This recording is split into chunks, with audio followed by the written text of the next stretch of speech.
পৃথিবীতে একজন মানুষই শুধু জানতেন যে তিনি পৃথিবীতে কতদিন বাঁচবেন, সেটা হচ্ছে সাইয়েদনা আদম আলাইহিস সালাম। ওনাকে বলে দেওয়া হয়েছিল তুমি পৃথিবীতে বাঁচবে 1000 বছর। সাইয়েদনা আদমের সামনে অনেকগুলো রূহ রাখা হলো।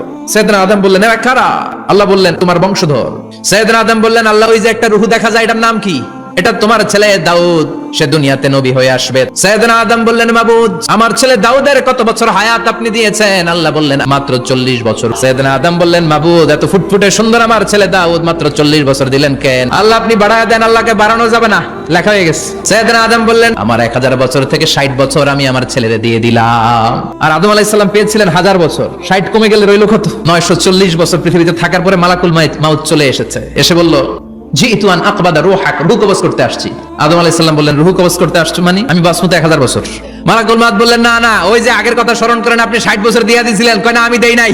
মালাকুল মাউত বলে আল্লাহ ঘটনা দেখেন দিয়া কয় দেই নাই। আল্লাহ কয় থাক কথা কইছ না আয়া পর। ভুলে গেছেন উনি। সেদিন থেকে আল কিতাব ওয়া শুহুদ মানে লিখে রাখার সিস্টেম আর সাক্ষীর সিস্টেম চালু হয়েছে।